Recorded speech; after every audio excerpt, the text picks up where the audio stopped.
It is that time.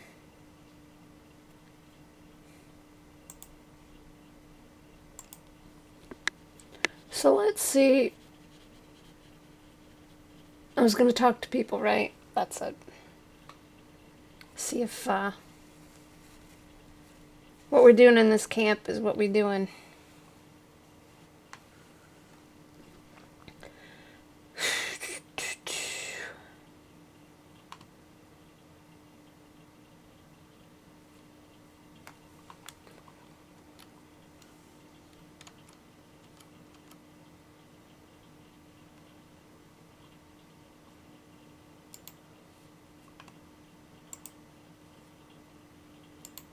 I harvested some cassava roots. Go me.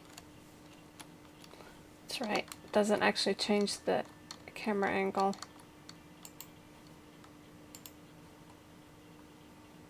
What's up, bitch? Come on, talk. Or walk, or do something. It's an old well. The only source of water for miles around. Too bad you don't have any poison. Why would I have poison? Are there any humans here? Any talkable humans?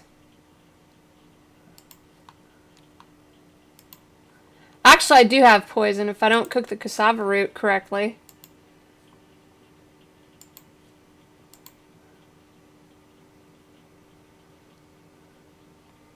Is there anybody that has a name?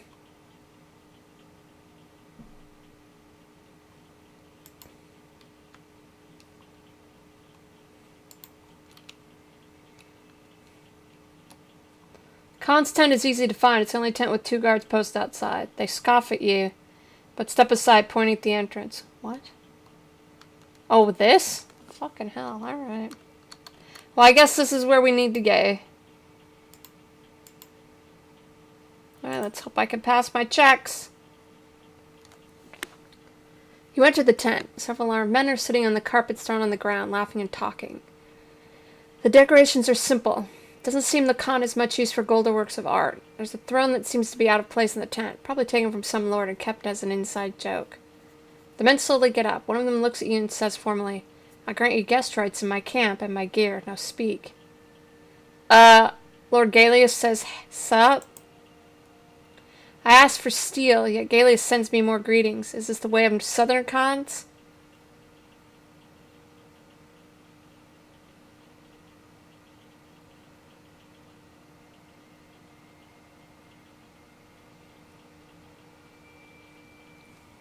It is so tempting.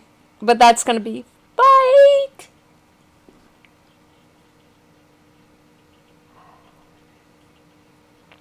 She's gonna try and calm him down. It's waiting for you. I told the man who came before you, my people are divided. Some would rather stay here than give up our ways and live in tents made of stone. To bridge the gap, I need to give them something to show them why this alliance is good for the people, you understand? Oh, I get that. Maybe I can talk to him? Winky face. Talk. That's all you city dwellers do. Should let good steel do the talking for you. But you're here and steel isn't. Talk to Belgutai. He's one of my commanders, Lord of 1,000 Warriors. A year ago he would have drunk my piss to prove his loyalty, but today he thinks he can oppose me. Any reason why? Why? Because he doesn't know any better. Belgutai is young. The warrior's way is the only way he knows. He believes only in his sword and sees no further than its tip. A lot of men are like that. He thinks that the Sky Father's testing us, that if we stay on the plains and survive, we will grow stronger and be able to defeat our enemies. He isn't alone in his thoughts. That's why we haven't moved yet. I don't want to risk an open confrontation. Many people will side with him. And one Yan, if he chooses to oppose me. They call him Boled Reborn. What?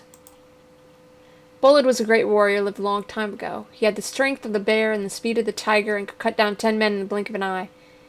There are many stories of his deeds in battle. Such was his glory that Skyfather himself decided to honor him with a gift. Gift, you say? A powerful shaman appeared before the Khan one day and told him that he'd come from Boled,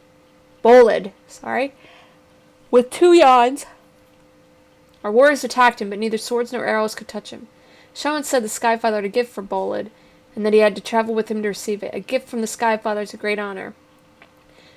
Bolin could not refuse, so they left together, never to be seen again. Ever since, every warrior's dreamed to be as good as Bolin, be honored by the Skyfather. Skyfather, you say? Any idea who the shaman was? Cough, cough.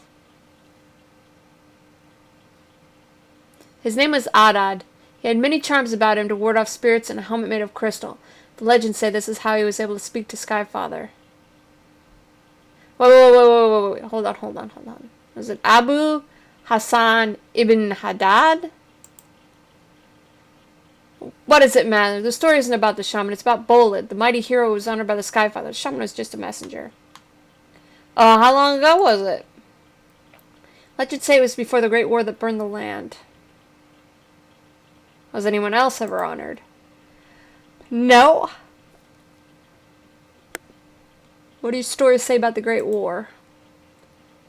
It was unlike any that came before. They say it was a testament to the spirit and ferocity of the men who lived in those days. Small men fight small wars. Great men fight great wars. Make it sound like that's good. War is a measure of men. A wolf is born to kill. A rabbit is born to be eaten. Each man is given a choice, to be wolf or rabbit. If you choose to be rabbit, don't complain when the wolves come.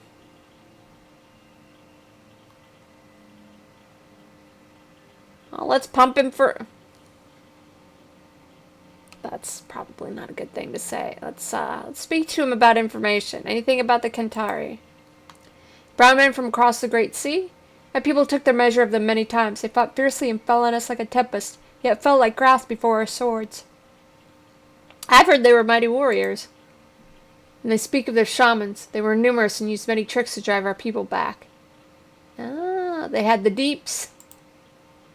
The Great Khan commanded 17 Turans. Excuse me. Is that T-U-R? It's T-U-M. Tumans. Each Tumen had 10,000 warriors. Nothing could stand in his way. Not even Tingri. Would you stop throwing new words at me?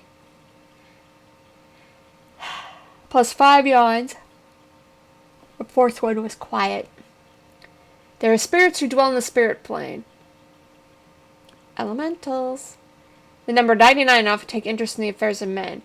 The greatest among them are the 9 great Tingri, the Lord spirits in your language. They say that 7 of them were called upon the shamans during the Great War.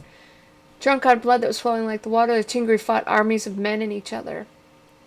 You ever fight these guys? We did. Our paths crossed one day. The people's path continued. The Tingris didn't. Oh, so you killed this dude? Victory was not without cost. 4 Tumans perished that day, but in the end the Tingri and the brown men who came with them were slain. Why'd you accept Galus' offer if you're such a badass? I had no choice.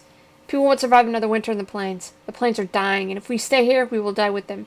Galus' offer means life, but it also means death, for future generations won't know the ways of the endless plains and open sky. They will become soft like city dwellers, and this will be our undoing. So, you speak white people pretty good. You have to know your enemy. Bam! Can you capitalize Lord because it's a title, please, developers? Because they all watch my shit, you know. Well, what about the Alliance? We need each other. It doesn't make us friends. It makes us old enemies who have discovered common interests. Okay. Alright.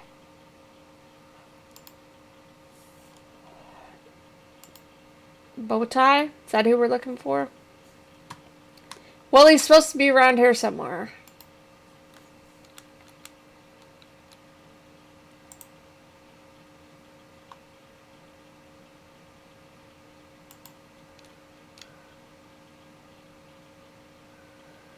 Yeah, horses. We should be out standing around, I would think.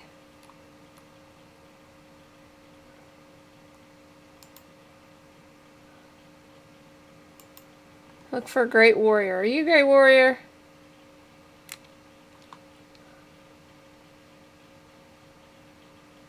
How come some of these people have names and some of them do not? I mean, it's not their names, but their titles. Like this dude. See, I can look at this dude, but there's nothing. But then I look at this dude, and there's a name.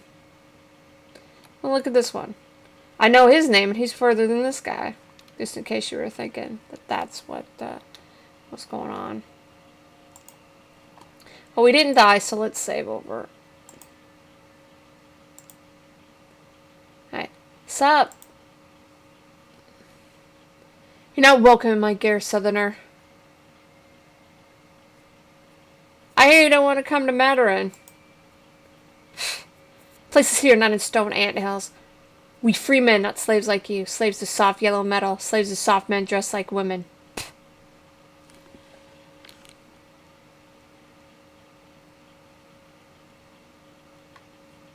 She's tempted. She's really tempted.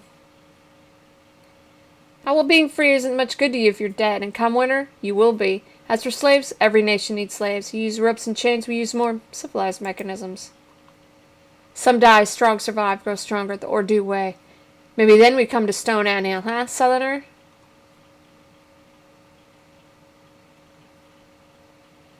Oh! Bolin wasn't afraid to leave the plains and go to Madoran alone. Bolin went with Shaman Adad to meet Skyfather.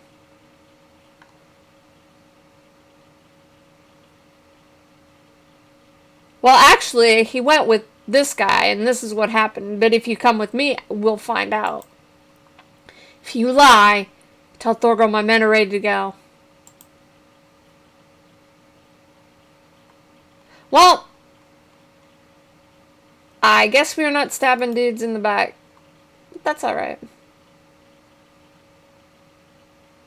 Where's the two-guy tent? Was that... Did I just walk around in a big fucking circle?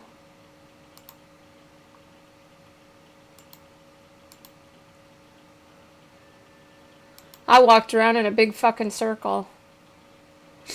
Alright, Thorgal. Well, I got Belgatai to come with me. I knew he would come around. Where is he? It's time to bury our differences. He gestures and his bondsman let Belgatai in. He approaches the Khan and bows to him and says something quietly. Something flashes in Thorgal's eyes, but he accepts what was said and turns to you. Okay. Now what? The pass blocks our way. My warriors will attack it while you rest in my tent as befits an emissary of a great Khan. Once the pass is taken, we will continue our journey to your city. Congratulations, Garion. You are now a hostage.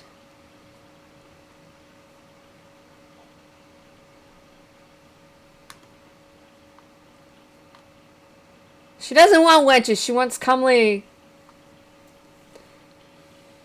Well, I don't think gigolo's the right term now, but I don't know what it would be then. What do you call men that sleep around?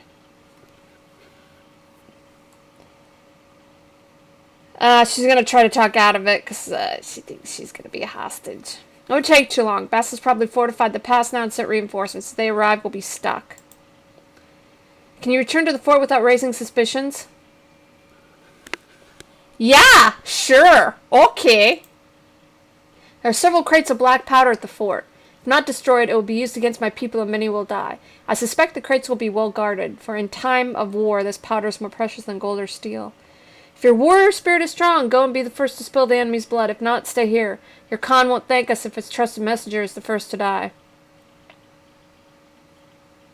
Yo! How do you know about this shit?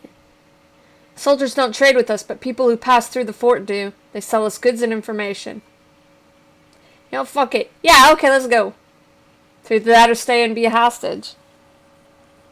I should have saved. Oh, well.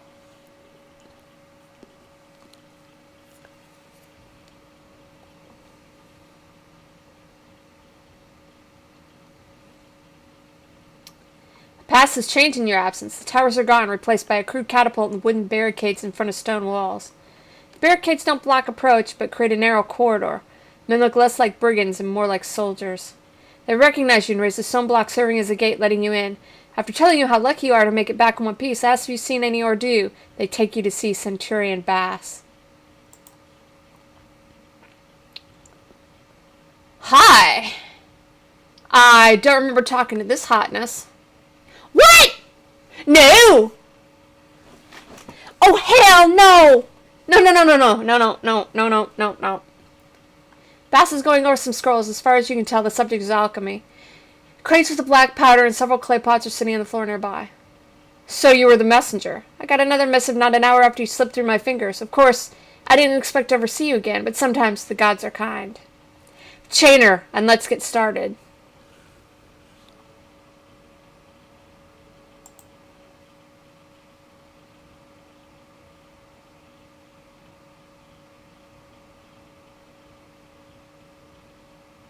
I'm gonna fuck you up.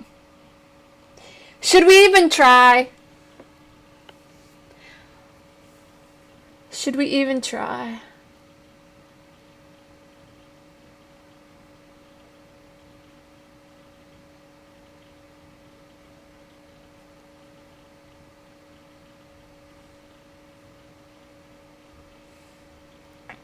She's gonna die because there's 5 of them. Or 4 of them at least. Plus whoever's outside. And she can't run. Well, wait a minute. There ain't nobody outside. What they don't know is tactics. They don't know she studied Tacitus.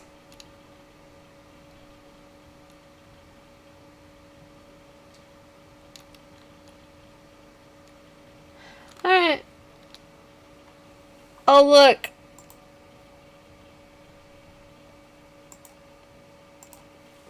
Wow, that's the unfortunate game crash right there when it was getting right to some bloodshed. What a shame.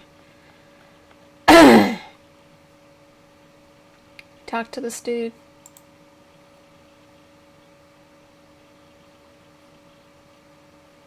Come to Mandarin. Being free.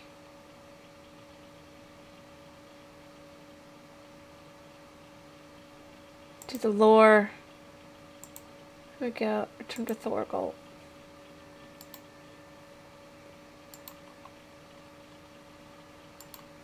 Okay. Okay. I'm pretty sure I'm a hostage of the Ordu. What happens if we decide to stay here? I got him to talk. When do we leave? Good plan. We drink Erig, fermented milk of our mares. I've drank plenty of beer that tastes like horse piss. Might as well try horse milk now. How bad can it be? Party while the other men die. Why not? See what this does.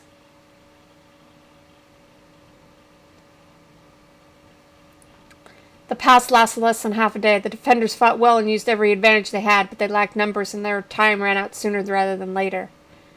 Bad news. My scouts spotted a large force heading for the pass. We have 2, maybe 3 hours.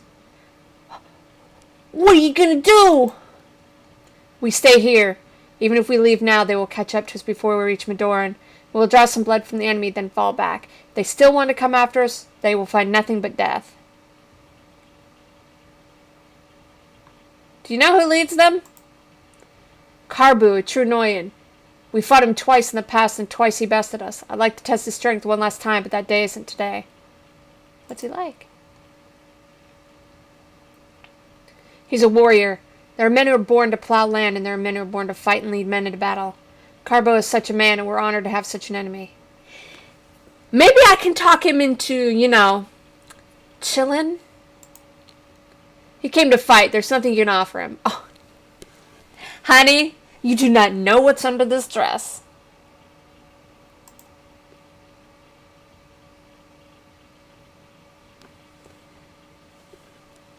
Okay, more hotness.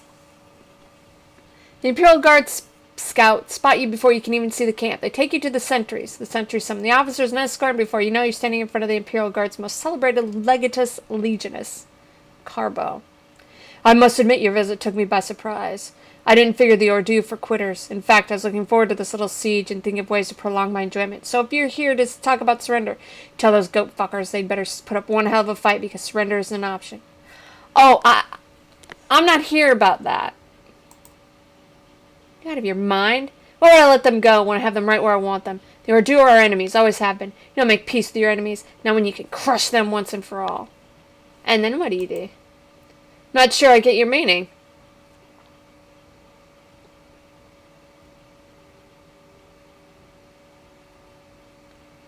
Neither is a success, but let's read it. Okay, soldier.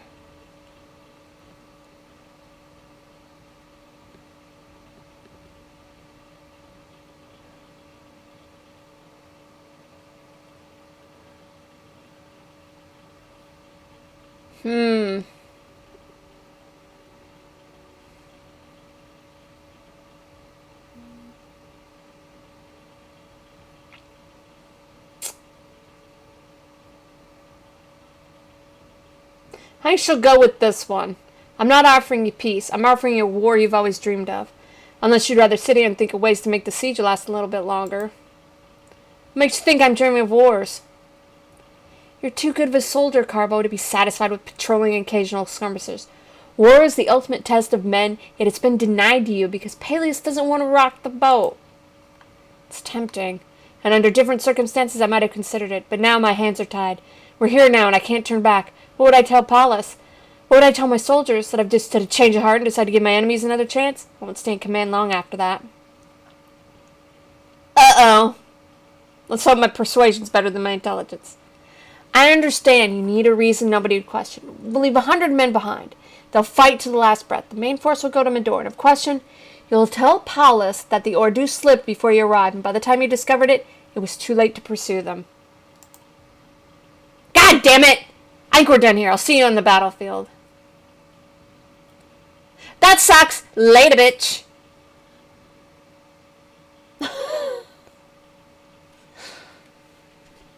I tried. I did the best that the game would allow me to do. It's not my fault. I washed my hands of this whole thing.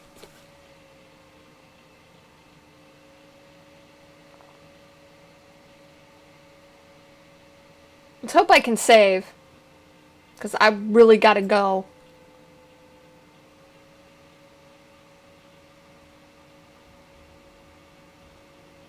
And don't load me up in another goddamn speechifying thing. God damn it! Galeus, about the Ordu. Tell me they're coming. Well, they couldn't get through the pass. Couldn't get through the pass? Didn't I send you there to ensure that they did? I warned you even. Get out!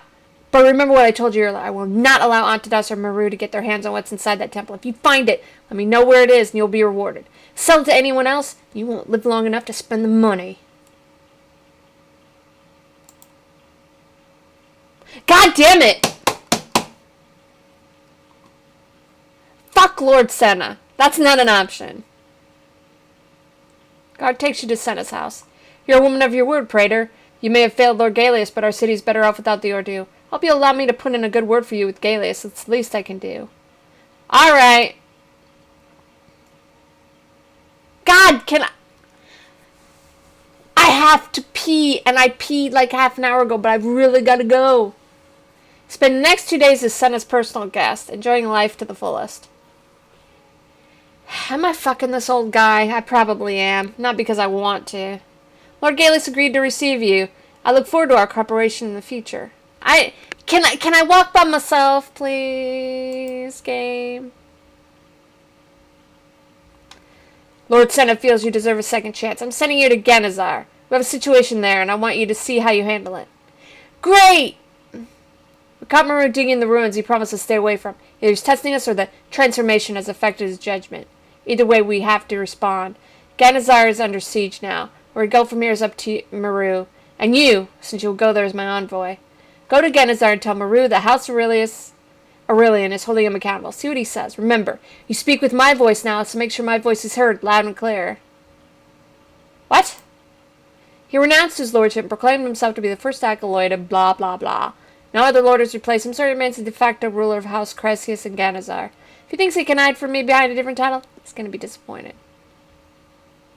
That's it? He just found religion?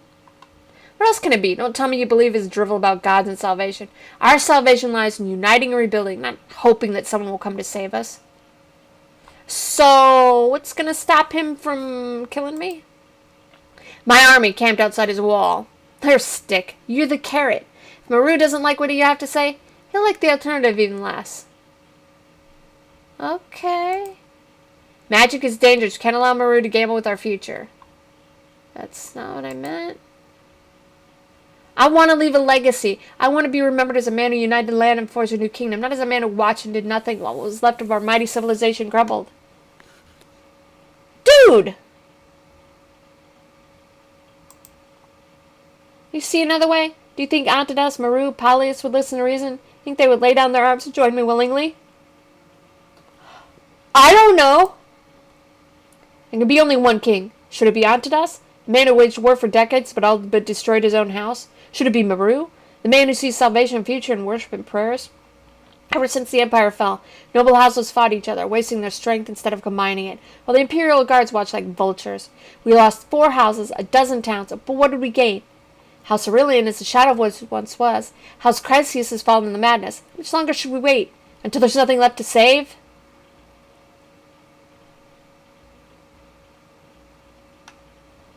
Yeah, but you'll be seen as a conqueror. You can't save anything unless you have the power over it. Can you save Terran with words and good intentions? Well, maybe now that I've had a few levels up. Carinus is the right idea, but he's a guardsman. Their version of a better future isn't for everyone.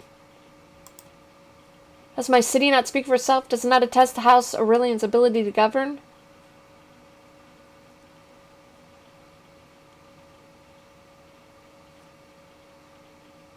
Dude, you got the money! That's all!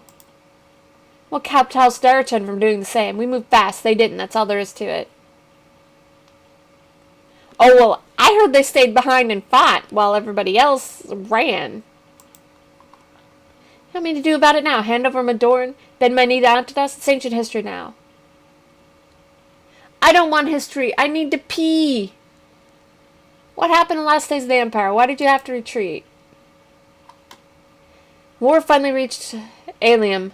The fighting was so fierce the earth itself couldn't bear it anymore. It trembled and split open. The capital city, along with the Qatari army and 6 gods and their demons, had vanquished in the fire and water, never to be seen again. The Daratan forces kept the Qatari back to deny them a chance to escape the cataclysm. Okay, didn't this place belong to House Kalani? House Kalani was too weak to hold the city. If it didn't fall to us, it would have fallen to the next strong house. House Kalani was given Adorned by the Empire. It was a gift. Reward for faithful service. They never had the strength to rule over it. They governed the city in the Emperor's name, relying on the Imperial army. They lacked the strength to hold it in their own. Alright.